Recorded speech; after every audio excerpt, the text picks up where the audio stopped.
Salut à tous et à toutes et bienvenue sur Focus Talk. Je suis Souleymane et aujourd'hui je suis avec un invité, celui qui était déjà là pour le premier podcast, Moumine. Salut Moumine. Salut Souleymane. Salut Souleymane, salut chers auditeurs, chères auditrices. Ok, je crois qu'on va couper ça au montage. Pour information, c'est juste le pseudo qui correspond en fait à ce qu'on utilise sur les réseaux sociaux ou bien les Discord. Mais bon bref, je vais bien, j'espère que toi aussi. Ouais, je vais super bien. Depuis la dernière fois, qu'est-ce que tu deviens? Je vais commencer par affirmer le fait que j'ai manqué un podcast. D'ailleurs, très intéressant. Et je suis toujours sur ma quête du développement personnel et la voie dans la vie. Il y a beaucoup de choses avec lesquelles je ne suis pas d'accord. Non seulement le développement personnel, en plus de ça, je ne comprends pas pourquoi tu n'étais pas là pendant que j'enregistrais le deuxième podcast. Et la troisième chose, mais ça, c'est même pas un désaccord, c'est juste une question que je vais te poser. Est-ce que tu l'as écouté ce podcast sur le libre arbitre que vous pouvez retrouver sur Spotify et sur YouTube et sur d'autres plateformes de streaming très prochainement? Les liens dans la description. Et oui, pour répondre à cette question, je l'ai écouté d'ailleurs très attentivement. C'était un sujet très captivant. Et j'ai beaucoup aimé ton approche vis-à-vis du libre arbitre et peut-être j'aurais voulu, tu vois, être là pour amener quelques contributions et ce que je pense du libre arbitre. Bah justement, tu penses que on est doué de libre arbitre ou pas? Est-ce que tu penses que toi, par exemple, toi là où t'es, est-ce que tu penses que t'as un libre arbitre quelconque? Le libre arbitre, ma réponse serait segmentée en deux portions, un oui et un non. Un oui dans le sens bon. Ouais, je vais argumenter. Un oui dans le sens où toutes les questions interpersonnelles, je pense que j'ai un libre arbitre. Dans le sens où je peux te dire qu'est-ce que je vais manger aujourd'hui, est-ce que je vais me brosser, est-ce que je vais faire ce podcast. Tu vois un peu mon point? Okay. Le non agirait plus dans un concept de masse. Exemple, est-ce que quand je vais faire les courses, c'est mon choix de choisir telle ou telle viande, telle ou telle protéine, ou telle ou telle céréale, ou je sais, tu vois un peu mon point? Ouais, mais en fait, justement, tu vois, moi, je pense que c'est il n'y a pas de oui et de non, parce que dans la mesure où je ne considère même pas, en fait, qu'il y a deux espaces dans lesquels tu peux te poser ces questions. C'est-à-dire, il n'y a pas de questions de masse ou bien interpersonnelles dans la mesure où, les actions que tu vas poser, c'est-à-dire aller faire tes courses, etc., sont, du coup, les actions que tu qualifies de masse, sont directement la conséquence en fait de tes questionnements en fait de ce que tu appelles interpersonnel. Donc toute la question justement, elle se pose dans ce cadre-là, c'est-à-dire est-ce que ce qu'on pense, est-ce que les actions qu'on pose, tu vois, est-ce que c'est le résultat de vraiment ce qui se passe dans ton espace personnel là, ou bien est-ce que c'est le résultat de d'autres choses en fait? Par exemple, que tu penses ce que tu veux penser dans ton espace interpersonnel même, est-ce que tu aurais quand même pu aller faire ces courses-là, tu vois? Tout simplement parce que, par exemple, l'univers l'a décidé, ou parce que Dieu l'a voulu, ou parce que le destin s'était écrit dedans. Indépendamment de ce que tu peux penser ou pas dans ton champ interpersonnel. L'autre option étant que du coup, ce que tu dis là, les réflexions interpersonnelles, est-ce que c'est du coup elles qui sont la cause de ces actions que tu poses finalement, comme aller faire tes courses, te brosser, etc., etc. Ok, je comprends un peu ton point, mais je vais essayer de m'expliquer. Avant toute action, l'action d'abord vient de l'esprit. L'action, c'est l'action du corps, mais les actions, elles viennent d'où? Elles viennent d'abord de l'esprit. Il faut que tu penses à un truc, que tes émotions rentrent en jeu et tes émotions sont transcrites en action. Et tes émotions, elles viennent d'où en fait? Les émotions sont juste une conséquence de quand tu lis le livre sur lequel je suis actuellement, The Power of the Subconscious Mind, tu pourras comprendre que on prend action parce que au fond de notre subconscient ou de notre conscience, nous avons d'abord réfléchi à un truc. La réflexion se traduit au niveau du subconscient par les émotions. Et les émotions, c'est eux qui nous poussent à agir dans le monde réel. Tu vois? Tu vois, c'est ça le truc, c'est que quand, dans le podcast là, qui parle de libre arbitre, justement, on abordait un point dans lequel on subdivisait justement toutes les catégories de gens qui définissaient ce que c'était le libre arbitre, tu vois. Dans ceux il y a ceux qui pensent justement que le libre arbitre, c'est vraiment, comment dire, n'existe pas, dans la mesure où c'est tout simplement le mélange en fait de certaines émotions, finalement, du cocktail en fait entre tes gènes, la manière dont par exemple tu perçois ton environnement, etc., etc. Le mélange de tout ça, tu peux l'appeler subconscient si tu veux, mais ça produit du coup une pensée ou alors en fait le début d'une action, d'accord? Et tu poses une action. Et il y a d'autres personnes comme par exemple le philosophe Descartes qui justement bien avant même avait questionné ce genre de choses en disant que déjà, lui, il était de ceux qui considéraient le monde comme étant dualiste. C'est-à-dire que il y a deux choses qui composent la réalité.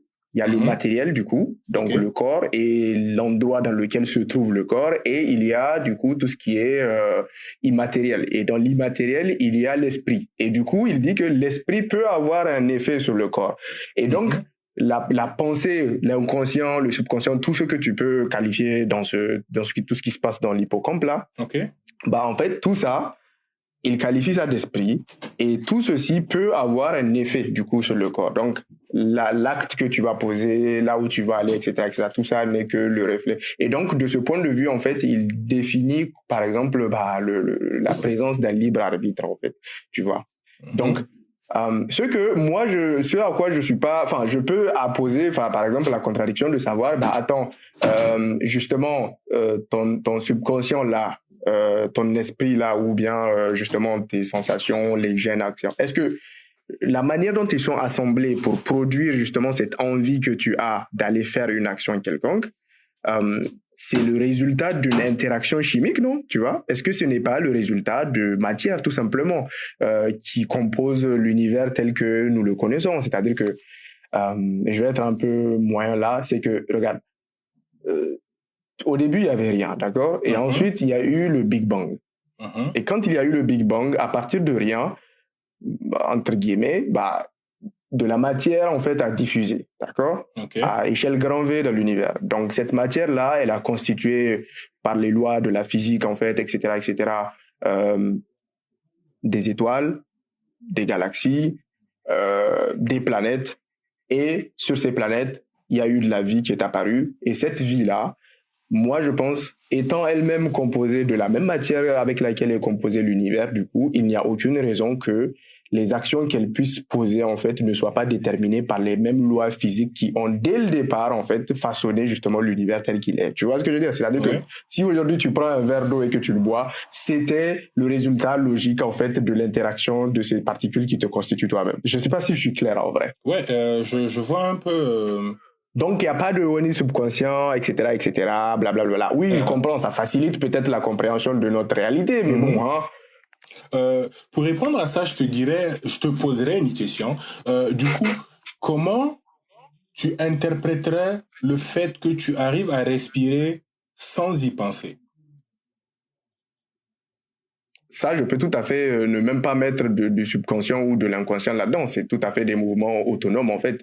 C'est-à-dire que on est constitué de cellules, de nerfs, de courants électriques, justement, qui appartiennent au système nerveux autonome et qui, justement, fonctionne tout simplement, tu vois. C'est-à-dire il fonctionne parce que il est assemblé tel qu'il est assemblé, tu vois ce que je veux dire. Le point c'est il fonctionne, il doit y avoir, comme tu l'as dit tantôt, il y a eu le Big Bang, il y a eu une expansion, l'expansion a donné la création des planètes, ces planètes, les cellules se sont régénérées, ils ont survécu, parce que ce qu'on oublie surtout de cette expansion, c'était pas de la vie, c'était de la survie. Les cellules qui ont mené à ce que nous sommes en tant qu'humains, ce sont des cellules de survie. Et c'est pour ça que l'être humain, je pense, quel que soit ce en quoi elles ont survécu. aspires... Attends, en quoi elles ont survécu? J'ai pas compris. Ok, le point c'est nos cellules qui ont donné... Tu dis que ce sont des cellules de survie. Attends, tu dis que ce sont des cellules de survie. Ouais.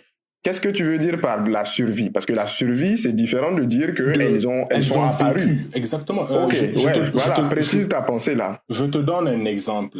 L'objectif de tout être humain, à partir du moment où tu nais, où tu as une certaine conscience de réfléchir par toi-même, c'est la survie. Qu'est-ce que j'appelle survie? C'est manger, ne pas mourir de faim, ne pas mourir de soif. Quand tu es dans une situation de danger, tu cherches protection ou refuses. Quand tu es dans une situation de... Et ça, je peux t'assurer que tu ne réfléchis même pas à cette conséquence de survie. Tu l'as fait sans forcément qu'elle passe par ton hippocampe ou ta conscience. Tu vois mon point? Oui, Si aujourd'hui tu es dans une situation où tu as un mec qui pointe une arme à feu sur ton front ou sur ta nuque, tu seras en mode survie. Tu ne réfléchiras pas aux actes que tu vas poser dans le coup. Tous les actes posés seront dans un processus de ne pas mettre fin à ta vie. Et de cette même façon, je vais aller au bout de mon raisonnement. De cette même façon, les cellules, avant que nous soyons des êtres humains, parce que j'ai lu un truc dessus sur le livre de Selfish Gene. Si tu vas regarder, c'est un livre d'ailleurs qui a été proclamé meilleur livre de science de notre ère.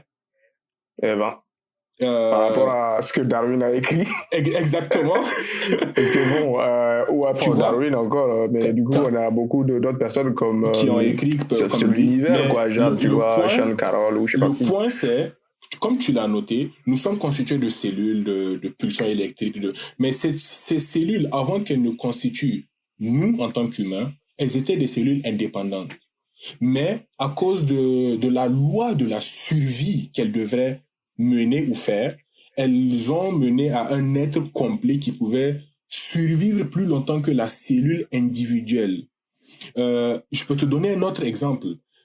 À la conception, quand l'homme et la femme décident de concevoir un nouvel être, plusieurs millions de spermatozoïdes font une course. Je suis sûr que tu es familier avec ces termes. Font une course au niveau de l'ovule. Les cellules... Pourquoi je serais familier? Au mot qui me vas-y. Tu vois un peu la course au niveau avec les spermatozoïdes qui font la course. Ouais, exactement. Le point, c'est, il y a combien de millions de spermatozoïdes qui sont lâchés pour qu'à la fin, un seul arrive à féconder l'ovule. Tu vois un peu, c'est une course de survie parmi tous ces millions de spermatozoïdes pour voir justement, attends, d'ailleurs là-dessus, il y a eu des études qui ont montré finalement que ce n'est même plus une question de le premier qui arrive, c'est lui qui féconde l'ovule. Non, c'est qu'il y a une sélection parmi tous ceux qui sont là-bas. Ils sont tous là, ils sont présents, et ensuite on sélectionne entre eux celui qui a potentiellement. Il y a un processus quand même qui se passe là-dedans. C'est pas au hasard qu'un spermatozoïde rentre là-dedans parce qu'il est venu. C'est pas au hasard, mais la question je te pose, c'est ce que je veux dire, c'est à quelle échelle tu penses c'était le terme que tu devais. Moi, c'était le terme que j'attendais que tu utilises depuis le début. C'est d'abord, une fois que les gens, la vie, tu veux dire en général, moi, je suis d'accord plutôt avec le concept selon lequel la vie essaie de se maintenir en fait constamment. Tu vois, c'est-à-dire que on est depuis la naissance, jusqu'à la fin. Je suis d'accord que constamment on se bat contre la faim, tu vois, contre la mort d'une certaine façon, dans la mesure où c'est qu'on ne contrôle pas ça, c'est pas un processus. Oui, mais justement, et donc quelque part tu prouves même mon point, c'est que du coup nous n'avons pas de libre arbitre, quelque part on réagit à quelque chose qu'on ne maîtrise même pas, c'est juste quelque chose qui est là et que on est déterminé en fait à survivre constamment, parce qu'on est fait tel qu'on est fait, la matière ne veut pas aller, parce que quelque part je vois ce que tu veux dire aussi, dans le sens où on va à l'encontre en fait de quelque chose pour lequel on est prédestiné, parce qu'on est quand même des êtres vivants qui sommes destinés en fait à dépérir à un moment ou à un autre, et le fait de tout le temps vouloir se vivre plus longtemps, de ne pas tomber malade, de faire attention à ce qu'on mange, de ne pas vouloir tomber malade en faisant n'importe quoi, ça je comprends que tu es en train d'aller, c'est comme contre nature quelque part en fait. Tu vois? En plus de la nature, le point que je voulais évoquer, c'est que ce sont des processus qu'on ne contrôle pas. Tout comme... Ok, va jusqu'au bout, jusqu'au libre arbitre, je veux voir la fin. Exactement. Tout comme nous ne contrôlons pas notre respiration, notre système digestif. Comment, quand tu te blesses, quand nous nous blessons, une ouverture, whatever, une entorse, nous ne décidons pas ou nous ne choisissons pas la manière dont nous guérissons. Il y a un processus que tu peux appeler Dieu, l'univers, les gènes, qui est là, qui est mis en place de façon automatique et qui n'obéit qu'à une seule loi, préserver la vie. Et de ce point de vue, tu es d'accord que donc le libre arbitre n'existe pas? Maintenant, je vais aller au bout de mon point. Maintenant, ce processus est géré, qu'on soit d'accord ou pas, par ce qu'on appelle le subconscient. Je sais qu'il y a une étude de 63 qui a été l'un des breakthroughs, je pense, de ce que nous vivons en tant qu'humains. À part la science, la deuxième, je pense, découverte qu'on a faite sur notre ère, c'était la réalisation de notre subconscient à l'échelle de ce qu'il fait en nous, que nous ne savons pas, que nous ne maîtrisons pas, que nous ne savons nous ne savons pas comment il fonctionne, nous ne savons pas comment il agit. Oui, mais attends. Mais jusqu'à présent, ce que je veux dire, c'est que tu veux, quelque part, si je suis jusqu'au bout de ton raisonnement, quelque part, on pourrait arriver à un point où on pourrait guérir les gens avec leur subconscient, par exemple, ou même empêcher la guérison. Tu peux contrôler, en fait, ton corps par la pensée, si tu veux. L'idée, c'est ça que tu essaies de me dire. Le point, c'est... Sauf que là, je t'arrête juste que je suis pas d'accord avec ça. Ok, je suis d'accord. Je peux comprendre que tu ne sois pas d'accord, mais... Certaines personnes dans le passé ont eu à le faire. Certaines personnes ont eu à guérir beaucoup de personnes par la force de leur subconscient. Je te donne un exemple que Dr. Joseph Murray a évoqué. C'est l'écrivain, auteur du livre The Power of Your Subconscious Mind. Il a fait une chirurgie esthétique à un monsieur qui avait des problèmes d'émotion, genre il avait des problèmes de gestion de l'émotion, de ses propres émotions, de ses propres émotions. Il se trouvait qu'il était pitoyable parmi ses proches ou parmi la société, dans la société. Il trouvait qu'il n'avait pas de but, il trouvait qu'il n'était pas digne d'être un humain carrément. Après cette chirurgie, tu vois, il allait faire une chirurgie plastique. Après cette chirurgie plastique, Dr. Joseph Murray a été en face d'un être qui avait retrouvé l'estime en soi, la confiance en soi. Et pas parce qu'on lui avait fait une chirurgie plastique, il ne voyait pas son propre visage. Mais deep au fond de lui, la connaissance ou juste le savoir du fait son image a été altérée et qu'il est content avec sa nouvelle image, tu vois, a conduit à un changement profond de sa personnalité même. C'est ce qu'on appelle aussi la persuasion. Persuasion. Parce que et ça, si tu veux, c'est quelque chose qui est connu. C'est aussi un peu la même histoire du placebo, par exemple, tu vois. L'effet placebo, c'est quelque chose qui est connu aussi et qui est quantifié même en médecine, tu vois. Et le fait est que tu as quand même des effets. C'est-à-dire le fait de croire en certaines choses peuvent déjà régler un certain nombre de problèmes par rapport aux gens. Notamment ce mec-là, par exemple, tu vas me dire, il peut avoir un effet... Mais sauf que ça, c'est loin d'être, par exemple, le même cas que, par exemple, de guérir quelqu'un avec la pensée, tu vois ce que je veux dire? Guérir quelqu'un... Ok, la science, avant qu'on ne connaisse cette ère de science autour de la technologie ou whatever, non, pas de la technologie, mais de la démonstration. Je veux dire, la démonstration, c'est juste un step scientifique. Si tu vois mon point. Non, c'est une méthode. C'est une méthode scientifique. Et c'est ça que j'appelle step scientifique. Si tu veux l'appeler méthode scientifique, on parle de la même chose, mais juste avec un langage différent. Pour moi, si tu veux que j'utilise ton langage, c'est une méthode scientifique. Avant la science, des gens étaient guéris de plusieurs maladies. Avant la science ou avant... Et tu mettais ça sur le coup de quoi, ça? Le fait que les gens soient guéris? Tu veux mon avis ou ce que les gens qui ont été guéris ou les médecins qui ont effectuer Non, ces je veux ton opérations. avis. Ok, Non, mon avis, c'est les que... médecins, les gens, ils faisaient des choses, c'est-à-dire qu'ils essayaient tout un tas de trucs. Par exemple, dis-toi qu'il y avait un moment où on essayait le mercure aussi, hein, pour guérir les gens. On essayait tout un tas de choses qui étaient particulièrement dangereuses Bien sûr, pour, pour soigner les gens. j'ai appris une histoire Et, très machin, et beaucoup de gens sont et morts pour les médicaments qu'aujourd'hui nous prenons comme voilà. Donc, acquis. en fait, ce qu'il faut savoir, c'est la raison pour laquelle j'ai précisé en disant méthode, c'est Ok? parce que ce qui manquait, en fait, avant, pour dire quelque chose, pour dire de quelque chose que cette chose, elle est scientifique, c'était Ok? la méthode, justement, tu vois, de la manière dont elle a été, par exemple, démontrée ou étudiée, etc., qui faisait que la reproductibilité, oh mon Dieu, la reproductibilité, la Ok? reproductibilité de la chose, en fait, Mhm. était remise en question, dans le sens où beaucoup de gens, et justement, qui était en fait ce qu'on appelait la science de l'observation un peu aussi, c'était le côté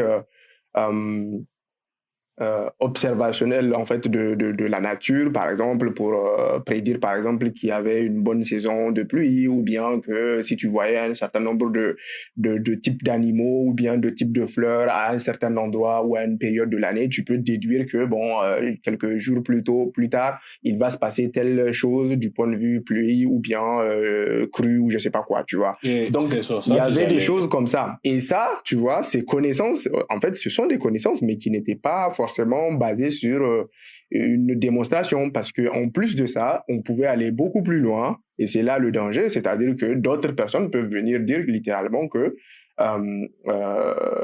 adosser en fait ce genre de méthode à par exemple, une telle personne est née à tel endroit, malédiction, ou alors les totems, etc., etc., tu vois.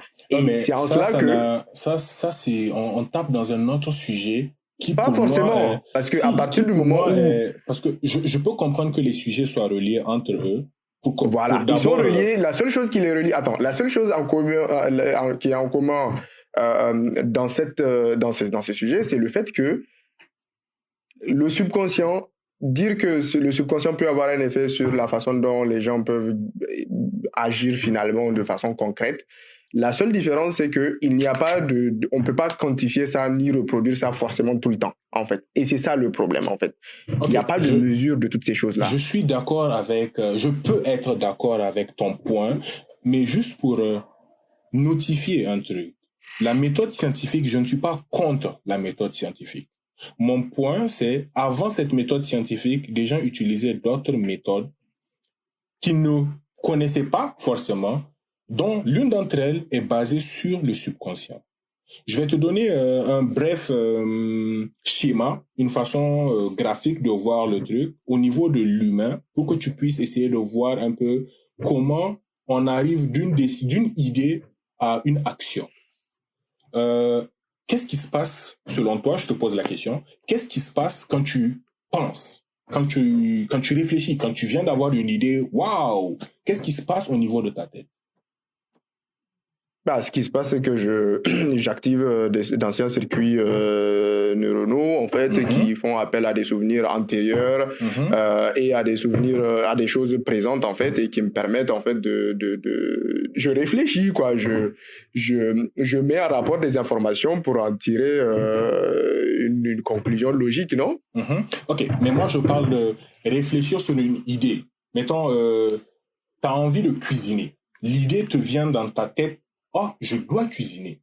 Selon toi, comment tu passes de l'idée à l'action en tant que telle de la cuisine?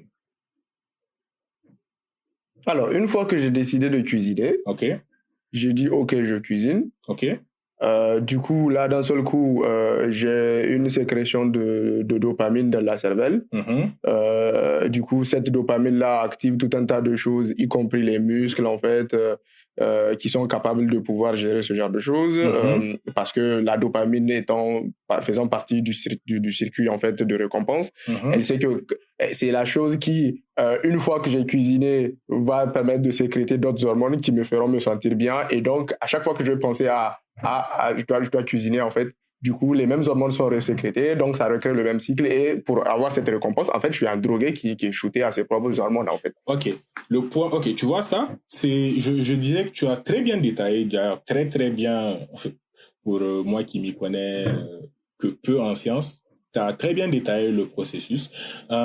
Pour aller plus en détail, c'est un bridge. À partir du moment, il y a plusieurs étapes avant l'action. La première étape, c'est l'idée qui passe par ton conscient. Ta conscience, le mot ou objet qu'on appelle conscience que nous n'arrivons pas à comprendre jusqu'à présent en tant qu'espèce humaine, c'est là que sont créées les idées, c'est là que sont mises les réflexions, comme tu viens de le dire. Oh, j'ai envie de cuisiner, j'ai envie de sortir, j'ai envie de faire du sport, je veux me marier, je veux atteindre tel but financier dans la vie, whatever, quel que soit ton but ou bien ce que tu veux faire, que ce soit de la cuisine ou être le CEO d'une compagnie à plusieurs multimillions de dollars. Tu passes par l'idée de réflexion. Ça, cette tâche, cette réflexion, elle est gérée par le conscient, la conscience. C'est là que tout est géré. Notre discussion actuellement, le fait que je vais me lever de ce temps-ci et faire autre chose après ça, c'est géré par la conscience.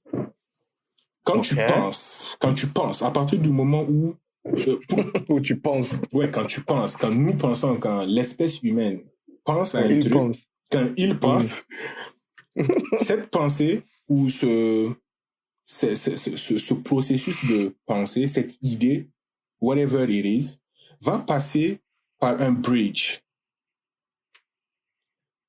Les hormones que tu as citées, dopamine, quelles que soient les hormones, elles peuvent être, je ne les connais pas, peut-être tu les connais. Ces hormones, elles sont censées agir sur tes émotions, how you feel. C'est ça qui te pousse. Et quand elles attaquent ton feeling, la manière dont tu te sens, parce que tu es là, j'ai faim. À partir du moment où tu fais cette phrase, ton corps sent ce besoin de craving. Tu vas sentir ton ventre commencer à gardouiller, tu vas sentir, j'ai pas mangé depuis ce matin. Tu commences à sentir dans ton corps les sécrétions de ces petites enzymes, de ces petites compositions chimiques dans ton corps. T'as les effets de la faim, en Exactement. Une fois que tu as mal, alors tu fais comment? C'est le feeling, j'arrive. Maintenant, ce feeling est traduit par ton subconscient. Pourquoi? Parce que c'est le subconscient qui s'occupe d'exécuter toutes les tâches que nous ne contrôlons pas. Exemple, se lever et aller cuisiner, c'est pas toi qui le contrôles.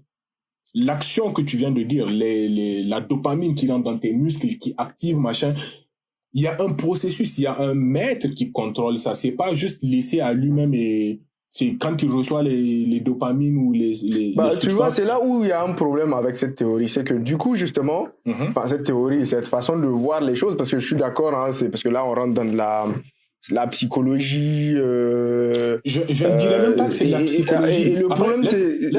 Attends.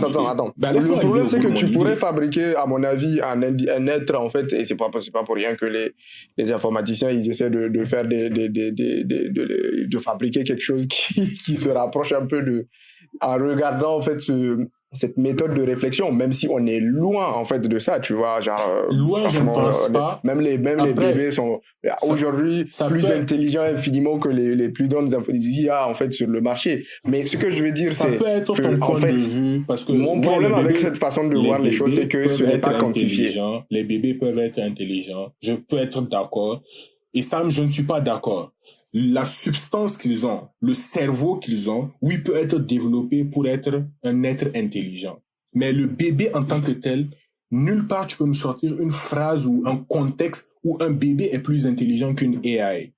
Waouh, le simple contexte, c'est va regarder comment est-ce que les IA régénèrent les images. Ouais, mais ok.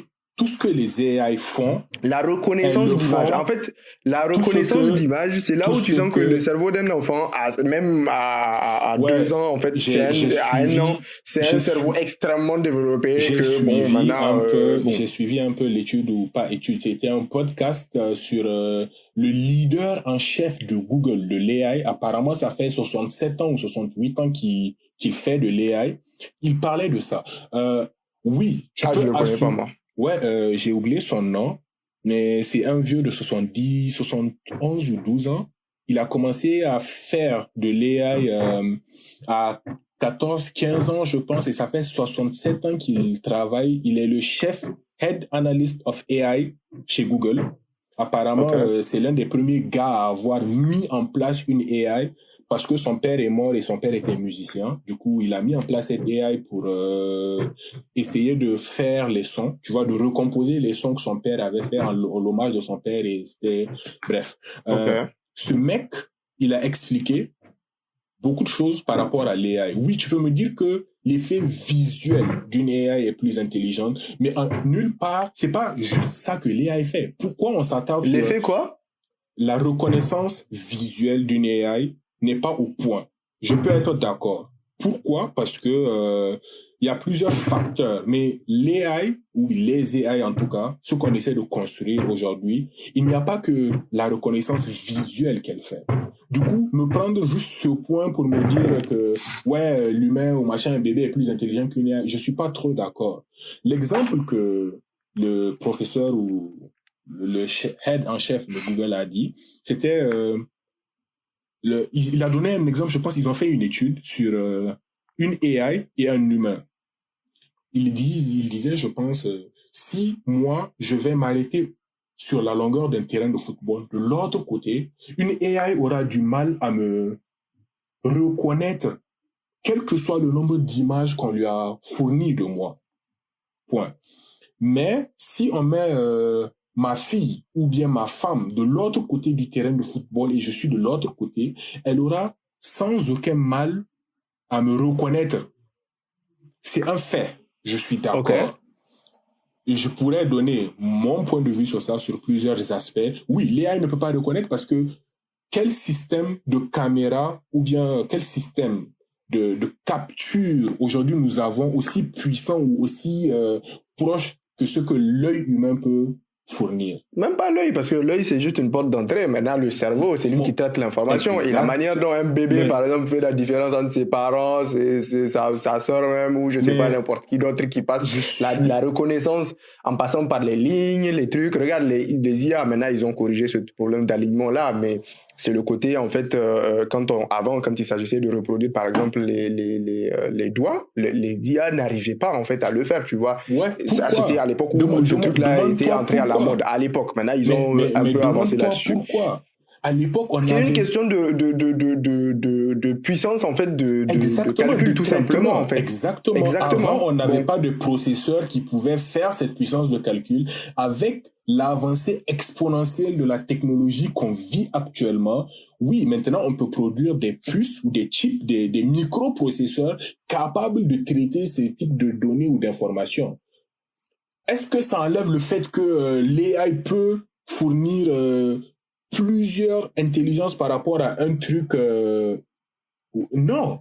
Le seul non, être voilà. humain, le seul être humain, le seul être Différencions humain. l'intelligence de pouvoir faire des calculs, en Mais fait. justement, parce Parce que que si tu veux faire les calculs quand que tu tu me fais dis qu'un actuellement, enfant, quand tu me dis qu'un enfant arrive à reconnaître son père ou son machin ou whatever et qu'une AI ne peut pas, oui, ok, un enfant peut le faire, mais qu'est-ce que tu as feed à l'enfant?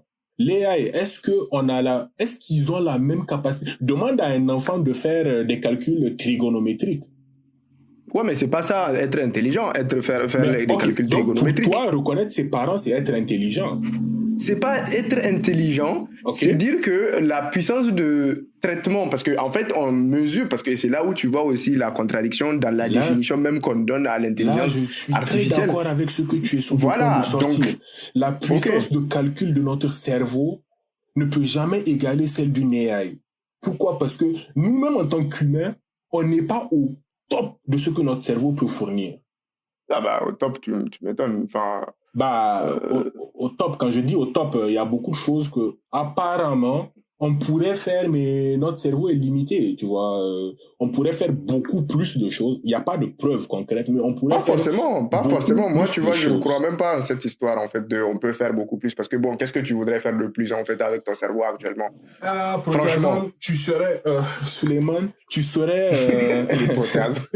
Non, mais hey, franchement, c'est que, tu sais, le truc à la con de Elon Musk en mode, ouais, on va faire des puces qui vont permettre de faire des gros calculs, d'avoir les maps sur Google Google Maps dans sa tête. On s'en fout. En soi, pourquoi la nature, elle est bien faite. Regarde, la nature... Je n'aime pas, après, ce n'est pas toi, vous êtes nombreux à me sortir des... Ouais, on s'en fout de... Non, on s'en fout pas. Si tu prends ton téléphone, aujourd'hui, ce que nous considérons comme acquis, prends ton téléphone, rien que ton simple téléphone, on te renvoie 50 ans en arrière ou 60 ans en arrière, t'as ce téléphone d'aujourd'hui, bah, je te promets que les mecs qui travaillent sur les téléphones avant, ils vont pas te dire on s'en fout. Non, c'est faux. Il y a des choses qu'on constate. Il y a des choses qu'on peut, par exemple, avoir une voiture qui file beaucoup plus vite que pas de voiture du tout. On voit ce que ça change. Pouvoir communiquer avec quelqu'un sans forcément se déplacer pour aller voir la personne, on sait ce que ça change, d'accord? On peut faire la même chose. Maintenant, attends. Maintenant, une fois que tu as tu as déjà, laisse-moi finir jusqu'au bout parce que sinon je vais perdre mon fil. Okay. Une fois que tu as ces avancées-là déjà qu'on constate, maintenant que quelqu'un d'autre vienne nous dire « Ah, mais je peux faire la même chose, mais avec d'autres moyens », la question se pose de savoir est-ce qu'on est obligé d'aller à une autre étape là-dessus, tu vois. Par exemple, ton téléphone, aujourd'hui, beaucoup de gens pensent qu'en fait, ce n'est pas déjà une extension de soi-même. En fait, aujourd'hui, le téléphone, c'est une foutue extension dans la mesure où beaucoup de gens ne peuvent pas aller aux toilettes, par exemple, sans leur foutu téléphone. Bien sûr. Tu vois, ne peuvent pas parler à d'autres personnes sur leur téléphone, etc. Donc, d'accord. Et maintenant, cette phrase que tu viens de me dire... Et ton téléphone fait autant de calculs... Attends, ton téléphone déjà fait beaucoup plus de calculs que ton cerveau peut... En tout cas, il a une puissance à pouvoir générer des informations beaucoup plus rapides que celle que tu as aujourd'hui, tu vois, par exemple, sans ton téléphone. Donc, maintenant, venir dire, OK, on va aller jusqu'à implanter tout ça. Et pareil pour l'ordinateur, pour l'IA, vouloir dire, on va implanter ces choses avec, franchement, quoi, c'est bon. Qui évolue. Tout non, ceci, on a peut-être atteint notre évolution, d'accord? OK, qu'est-ce qui te fait dire ça? Qui es-tu pour déterminer, ou bien qui êtes-vous pour déterminer que ce que nous sommes ou bien ce que nous vivons aujourd'hui, c'est le pic de ce que l'être humain peut accomplir en termes de technologie et d'évolution? Je ne suis pas d'accord. Parce que mais personne ne dit qu'on a atteint le pic.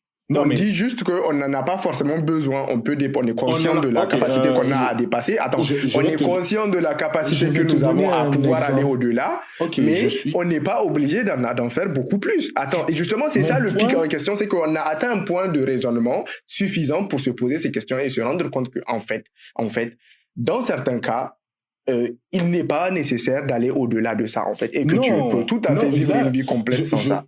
Je suis pas d'accord. On va pas s'amuser juste à dire attends, on peut faire d'accord, mais je comprends ton point de vue. Je ne suis pas d'accord, mais je comprends ton point de vue. J'aimerais plus que tu rephrases ce que tu dis, en mode que tu rephrases ça. Tu n'en as pas besoin, pas on n'en a pas besoin. On n'en a pas besoin dans la mesure où ça nous impacte. Écoute, le téléphone portable, attends. Je te donne juste un exemple. Le téléphone portable, quelqu'un peut se dire, on n'en a pas besoin. D'accord? Pourquoi? Parce que, par exemple, tu peux me sortir la même chose. Non, tu n'en as pas besoin, mais d'autres en ont peut-être besoin. Je suis d'accord. Mais le fait est que, toi, quand tu as acheté ton téléphone, tu n'as jamais dit, même les parents, je sais pas, personne n'a jamais dit, mais moi, je voulais un téléphone quand on nous l'a présenté, qu'on nous a dit, achetez-le.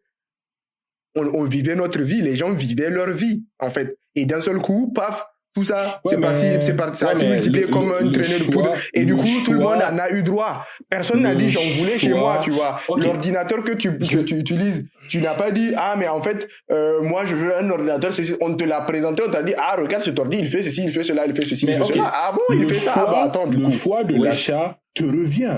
Frérot, c'est parce que tu as pesé. Non, attends. Et on revient donc, on revient au sujet principal. Tu as pesé le pour et le contre que tu as décidé de choisir de prendre ce téléphone ou ce ordi.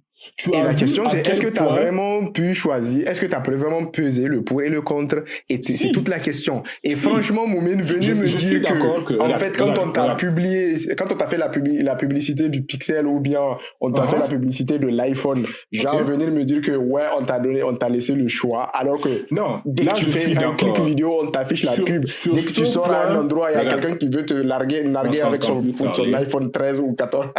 Non, 16, je veux dire. Oui. Les gens abusent. T'as fini, je peux argumenter. Mon point, c'est quand il s'agit d'achat, quand il s'agit de spend money, buy something, je pense que je t'en ai déjà parlé ou on en a déjà eu la discussion très vaguement. Je vais te donner 2 exemples précis. Les compagnies qui dépensent des milliards de dollars dans des études de l'humain, c'est pas aujourd'hui que ça a commencé. Les États-Unis ont été les premiers à avoir commencé des études sur l'humain. Études complètement un pouvoir. Mais c'est quoi le lien avec si tu es un peu attentif et patient, tu connaîtrais. Okay. Voilà. Maintenant, ces études ou ces compagnies ont dépensé beaucoup d'argent pour étudier les gens. Je vais te donner 2 exemples. Walmart a mis, je pense, beaucoup de millions. Je ne sais pas exactement combien parce que c'est de l'ordre du anonyme là, pour étudier la façon dont les clients... Quoi, tu veux dire que c'est des milliards? C'était des milliards qu'ils ont investis dans l'étude pour savoir... Ah bah ça se prononce du coup. Tu vois, en mode comment influencer les gens à payer... l'étude, c'était sur les pâtes dentifrice et les glaces. Dans certains rayons Walmart, les pâtes dentifrice étaient mises à côté des glaces. Point.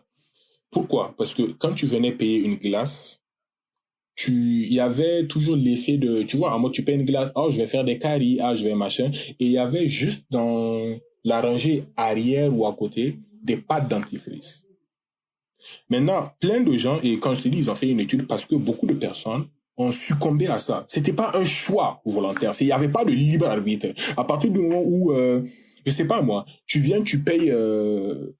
Je ne sais pas comment tu viens, tu payes une voiture, je peux te donner un autre exemple. Tu viens, tu payes une voiture, juste à côté, il y a une compagnie d'assurance. Quelle que soit la compagnie d'assurance, elle peut être la compagnie d'assurance que tu détestes le plus. Tu payes la voiture, dans la compagnie d'assurance juste à côté, tu fais quoi?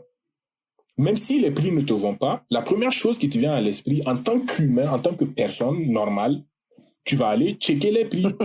Donc, on est d'accord que le libre arbitre n'est pas... Quand on parle d'évolution, quand on parle de puce, en fait, pour faire, je sais pas quoi, implanter ou je sais pas quoi, et que du coup, je te dis que on va pas te donner le choix de l'acheter ou de ne pas l'acheter, tu comprends donc que tu n'as pas le choix, forcément. Dans ce sens, je peux être d'accord, et ça, c'est je l'ai déjà dit tantôt, dans un cadre purement de vente ou de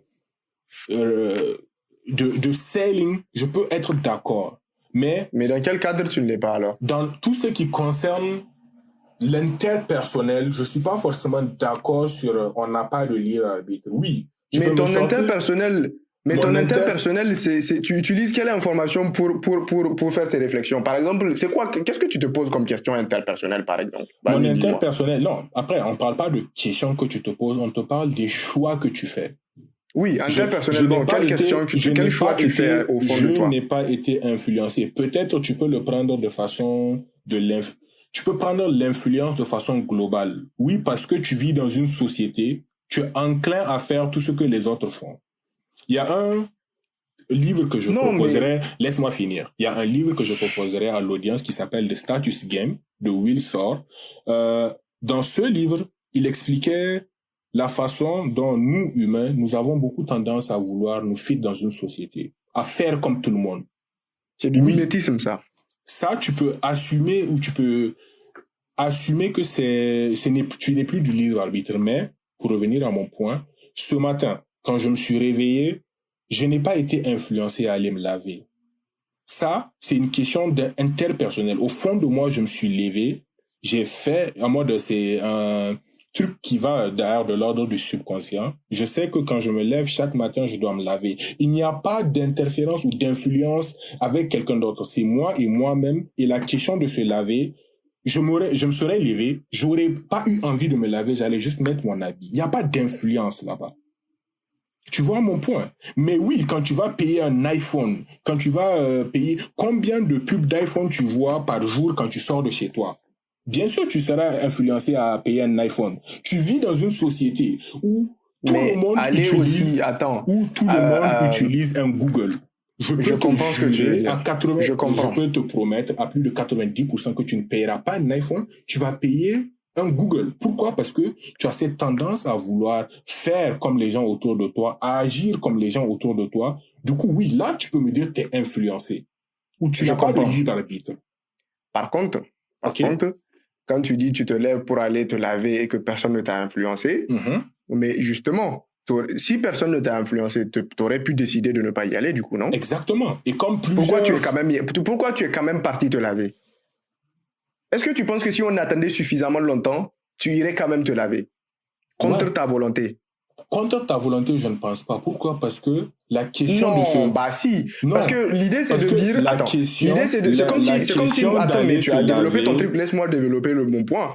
Euh, L'idée c'est de dire, si tu penses que c'est une question de point d'avis, enfin de volonté, c'est toi qui l'as décidé, t'avais ton libre arbitre, du coup à ce moment-là, tu as choisi donc d'aller te laver, prendre une douche.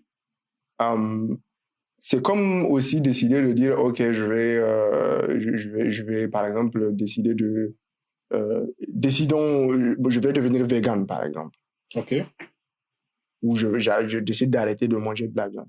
Tu OK, peux tout à fait décider qu'à partir d'aujourd'hui, je ne vais mhm, plus manger de viande, tu vois. OK, Et donc, tu continues comme ça, jusqu'à ta mort. OK.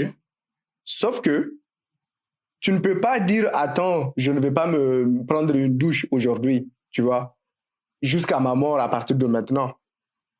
C'est-à-dire qu'à un moment ou à un autre, arrivera un point où, que tu le veuilles ou non, tu vas aller prendre cette douche-là. Et la raison, en fait, pour laquelle, de toutes les façons, tu prends ta douche dès le début, quand tu te lèves le matin, Mhm. c'est parce qu'il y a tout un tas de raisons, que ce soit matériel ou pas, qui se combinent et qui font que tu te lèves quand même pour aller prendre la douche. Non seulement, soit parce que tu dis, j'ai pas envie d'être de mauvaise humeur. La mauvaise humeur, c'est pas toi qui l'as choisie, elle vient quand même. Et du coup, tu dis, quand je me lave, je me sens mieux. T'as pas envie de te faire bouffer par tes propres bactéries. Donc, tu te Mhm. laves parce que tes bactéries, tu ne les contrôles pas, elles font ce qu'elles veulent et toi aussi, OK. tu fais ce que tu veux. Mhm. Et quelque part, en fait, les bactéries vont quand même se pointer et tu n'as pas le choix si tu veux ne pas en avoir que d'aller te prendre ta douche. Tu vois ce que je veux dire? Donc, aller prendre déjà Je ta douche. comprends ton point, mais juste Exactement. pour rappeler un contexte historique, prendre une douche, je suis désolé, en mode, l'espèce humaine n'a pas commencé avec prendre des douches. En mode, les gens n'ont pas commencé à prendre des douches depuis que nous, espèces humaines, sommes sur Terre. Prendre une douche, comme Non, tu mais viens de le dire, ce n'est pas la question. non, mon point c'est, tu mets l'argument sur, ouais, il y a des bactéries, il y a cette, oui, on peut prendre ces conditions, mais Oui, mais l'espèce humaine aussi. le jour où tu décides de ne pas prendre ta douche ou tes douches ou whatever, dans ce cas, l'influence ne se fait plus au point de, si tu restes dans ta propre mère, oui, tu prendras pas de douche. On s'en parle. Bah, en tout cas, tu auras fait le choix de façon consciente avec dans ta petite cervelle de oui, je vais pas prendre ma douche et voilà les raisons pour lesquelles je vais pas prendre de douche aujourd'hui. Que tu trouves des raisons ou pas. Mais à partir du moment où tu m'amènes le point de oui, tes bactéries vont te bouffer, oui, tu vas vouloir te lever et sortir et rentrer dans la communauté ou dans la société. Tu peux pas être dans une société. Si tu es dans une société où personne ne se lave, tu prendras la tendance de ne pas te laver aussi. Pourquoi? Tu vois, Moumine, c'est pour ça que tout à l'heure, quand tu as évoqué la question de survie, moi, je me suis dit, bah, il y a surtout la sélection. En fait, tu pourrais tout à fait être dans une communauté où les gens ne se lavent pas, hein, par exemple, tu vois. Mhm. Sauf que tu vas en trouver, si tu laisses cette société suffisamment évoluer, elle va finir en fait par produire des individus parmi elles qui vont finir par en créer une nouvelle dans laquelle tout le monde se lave à la fin. Tout comme celle dans laquelle on est Exactement. aujourd'hui, celle dans laquelle on se trouve aujourd'hui. Je suis Voilà. complètement d'accord Et avec ça. attends, je finis. La raison pour laquelle je te dis ça, OK? c'est pour te dire que l'idée de dire ouais, de dire en fait je ne me lave pas ou je me lave en fait ne dépend pas de nous. En fait, ça dépend de l'environnement dans lequel on est, des contraintes en fait dans lesquelles on se trouve. Et les contraintes étant, si on décide aujourd'hui de ne pas se laver, en Mhm. fait, on va plus tomber malade, on va plus mourir. Beaucoup d'entre nous vont le faire et à un moment ou à un autre, en fait, les OK. gens, OK, OK. attends, Mais qui vont pouvoir en fait survivre Mhm. seront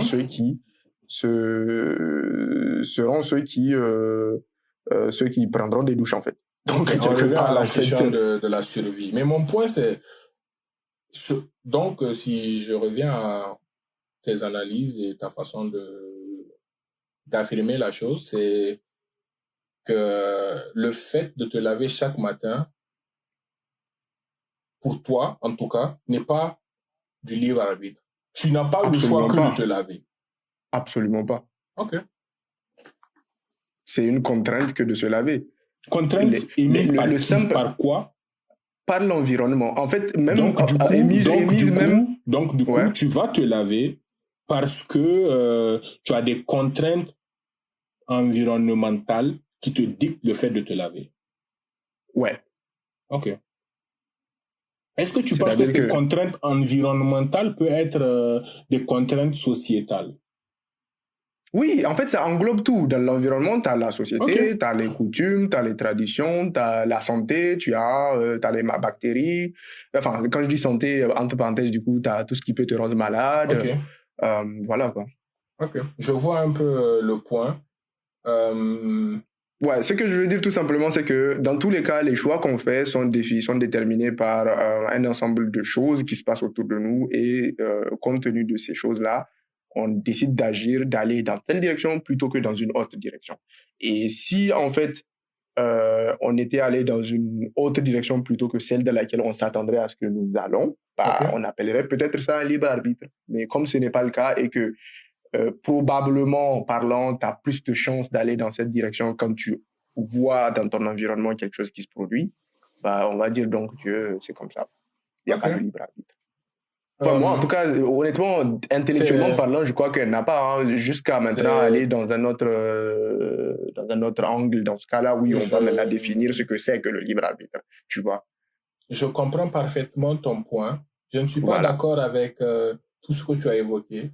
Mais mon point de vue... tout ce que j'ai évoqué, mais... Ouais, tout ce que nous avons évoqué, si tu préfères cette... Ok, d'accord. Je suis d'accord et pas d'accord avec beaucoup de choses que nous avons évoquées. Je respecte ton point de vue, en tout cas. Exactement. Même moi, je respecte le tien. Mais moi, maintenant, mon point de vue, je pense que cette question de libre arbitre, comme je l'ai dit au début, je vais juste te redire ce que j'avais dit au début, c'est vraiment situationnel. Des fois, nous pensons avoir le libre arbitre, mais en vrai, nous ne contrôlons rien de notre vie. Des fois, nous n'avons pas de libre arbitre. Des fois, nous sommes là juste à faire comme tout le monde, à suivre la masse, à suivre la Terre tout entière dans sa trajectoire. Tu vois un peu mon point? Oui, là, si tu pouvais me donner des cas dans lesquels, justement, le libre arbitre existait, je serais d'accord avec toi. Mais comme tu ne m'en as donné aucun, donc j'ai du mal. Si, Après, je t'en ai donné. Ça peut ne pas être valide pour toi, mais je t'en ai donné. Exemple, les jours où tu décides de chômer pour aller au boulot, c'est du libre arbitre. Tu te lèves, tu te sens pas bien. Oui, il y a des conditions. Je peux être d'accord. Donc, à partir du moment où tu les as mises, donc je suis pas libre. Qu'il y a des conditions, mais c'est du libre arbitre. Tu as fait ta réflexion et tu as décidé. Personne ne t'a influencé. Personne ne t'a chuchoté à l'oreille. Ça serait bien aujourd'hui qu'on dorme et qu'on n'aille pas au boulot. Tu as fait ton choix de, aujourd'hui, j'ai pas envie d'aller au boulot parce que j'ai tel ou tel collègue chiante. Non. Je comprends, hein. Et du coup, je comprends absolument avec ce que tu... C'est-à-dire que dans ce cas-là, par exemple, si on devait te sanctionner du fait de ne pas être parti au boulot, par exemple, pour que les choses fonctionnent, c'est-à-dire dans la société dans laquelle on évolue, je suis tout à fait d'accord pour qu'on définisse ce que tu viens de qualifier de libre arbitre. Que ce soit conditionné par le fait que tu te sentais fatigué, que tu avais la flemme, etc. Non, mais à chaque... je comprends cela. Je comprends cela. Chaque libre arbitre est conditionné, Souleymane. Chaque libre arbitre est conditionné, genre. En mode... j'ai pas envie de manger... Je suis pas d'accord avec ça, hein, honnêtement. Exemple, j'ai pas envie de manger de la viande aujourd'hui, je veux manger du poisson ou du poulet. Ça, c'est moi. Je peux considérer ça comme un libre arbitre, mais la condition, c'est quoi? Ah ouais, hier, j'ai mangé du poulet. Ah, j'ai plus envie de manger du poisson. Oui. Ok, c'est bon. Non, c'est pour avoir une trace pour l'enregistrement. Vas-y, c'est des marqueurs que je suis en train de mettre là. Mais je crois qu'on sait... Écoute, hein, comme je l'ai dit dans le podcast précédent... Est-ce que les conditions retirent cette question de libre arbitre? Je ne pense pas. Maintenant, si tu prends la question ou bien la notion du libre arbitre à l'échelle cosmique, je te dirais que Il a dit cosmique. Ouais, cosmique, parce que est-ce que tu as je te pose la question. Est-ce que tu as le choix d'être sur cette terre qui roule ou bien qui tourne sur elle-même à plus de 30 000 km/h et qui avance dans le vide? Voilà, tu vois. Oui, c'est pas en ton fait, c'est pour ça choix. que je dis, ça dépend du contexte dans lequel, en Et c'est fait, pour on ça va que j'ai définir dit, le libre c'est arbitre. C'est pour ça que, situationnel. Si tu as bien exact. écouté ce que Et j'ai que, dit, donc, le libre arbitre, pour moi, c'est situationnel. Oui, si tu le prends à l'échelle cosmique, à l'échelle des grandes choses, à l'échelle de tu vas payer un iPhone, tu vas machin, tu n'as pas de libre arbitre. Est-ce que c'est toi qui choisis de payer l'iPhone ou l'Android? Est-ce toi qui décides de, je sais pas moi, d'être sur non, la mais, Terre pendant qu'elle tourne et qu'elle avance? Est-ce que c'est... Non, tu n'as aucun choix là-dessus. Là, je suis je d'accord. comprends. Maintenant, est-ce que le libre arbitre s'applique à quand tu vas payer cet iPhone? Ce que tu vas en faire, c'est ton choix. C'est ton choix de savoir quelle application tu vas installer dessus. C'est ton choix de savoir qui est-ce que tu vas appeler ou quel contact tu vas enregistrer dans ton téléphone. C'est ton choix de savoir si aujourd'hui tu vas aller au boulot ou pas. Si d'ailleurs tu vas même te lever de ton lit après t'être réveillé à 8 heures, tu peux te réveiller à 8 heures, tu fais j'ai pas envie de me lever, je vais me coucher pour 30 minutes. Combien de fois ton réveil a sonné, tu t'es levé, tu l'as regardé et tu l'as éteint, tu es retourné au lit. Et pour toi, ça, c'est le libre arbitre. Bien sûr, j'ai fait le choix d'ignorer mon... Maintenant, c'est ça que j'essaie de t'expliquer depuis. Les conditions autour du libre arbitre ne déterminent pas le libre arbitre. J'ai fait le choix d'éteindre mon réveil pour continuer ma petite sieste matinale. Donc, c'est pas ton sommeil qui t'a forcé. C'est pas Non, la quantité de sommeil que tu avais au réveil qui t'a obligé à éteindre ton réveil. Tu penses pas que ce soit ça? Ça peut faire partie des conditions. Mais est-ce que c'est le sommeil qui... Non, mais le sommeil, il appartient à qui? Le sommeil, c'est le mien. C'est mon choix. Si tu tu vois veux. mon point. C'est Si mon tu choix. veux, ouais, si tu C'est veux. mon Moi, choix tu vois, c'est ça que je dis. En fait, regarde là, la question, c'est pas qu'on ne va pas on s'en fout à la limite, en fait, qu'on l'ait ou pas le libre arbitre. Le fait est qu'on vit dans tous les cas et que moi, je pense que dans tous les cas, on est au milieu. Bon, voire même que on n'en a pas. Maintenant, est-ce qu'on se laisse guider et piloter avec ça? Ok, d'accord. Ouais, si vous voulez plus de définitions sur beaucoup d'autres personnes avec beaucoup plus de références de philosophes, là je parle à ceux qui nous écoutent, de références en fait de gens qui ont scientifiques aussi, de ceux qui ont parlé du libre arbitre. Bah en fait vous pouvez écouter le podcast dans lequel on évoque même des expériences scientifiques en fait qui ont démontré qu'en réalité, avant qu'on décide de faire quoi que ce soit, n'importe quelle action, en fait, notre cerveau, il produit un signal électrique 400 millisecondes avant qu'on pose l'action en question. Ce qui a déjà posé la question de l'existence du libre arbitre, en fait, qui disait qu'en fait, on n'en a pas, puisque de toutes les façons, le cerveau définit ce qu'on va faire avant même qu'on sache qu'on va le faire.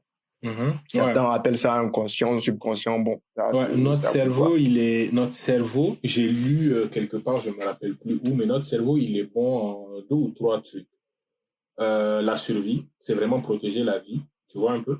Et c'est pour ça que beaucoup de personnes, je dirais que c'est triste pour ceux qui se suicident et mettent fin à leur vie. Mais beaucoup de gens qui se suicident ont trouvé qu'ils avaient une force mentale inébranlable parce que tout ton être ne veut pas commettre l'action, mais tu décides quand même de la faire. Donc, pour revenir au truc, notre cerveau est doué en 2 ou 3 choses, je pense. C'était la survie, l'apprentissage et refaire les mêmes patterns, refaire les mêmes choses encore et encore. Notre cerveau est très doué à ça. Il aime ça. C'est un wow. Et c'est pas pour rien que tu aimes aller chaque matin au travail, faire la même chose encore et encore et encore. Bref. Ok, bon, bah, sur ces mots, bah, je pense on a 58 minutes là, presque, enfin, on a 1 heure carrément. On va mettre pause en fait à ce podcast et j'espère que vous avez aimé la discussion, enfin le débat, hein, et puis si vous voulez en savoir plus, comme je l'ai dit, vous pouvez voir les précédents podcasts et vous pouvez les retrouver sur des réseaux sociaux YouTube et Spotify aussi, Spotify Podcast, et bientôt sur d'autres plateformes. Donc, Moumine, si tu as d'autres choses à rajouter. N'hésitez pas à nous écrire dans les commentaires ou à noter les points intéressants que vous avez eu à noter, les points sur lesquels vous avez autre chose à ajouter. Et vous aurez tout dans les liens en description. Ouais. Nous serons ravis de lire, écouter et savoir ce que vous avez à dire et peut-être choisir un de vous, chers auditeurs et auditrices, à vouloir nous rejoindre ce plateau et discuter d'un sujet probablement un jour. Bien sûr, bien sûr. Du coup, sur ce, à la prochaine. Merci de nous avoir écoutés. Prenez soin de vous.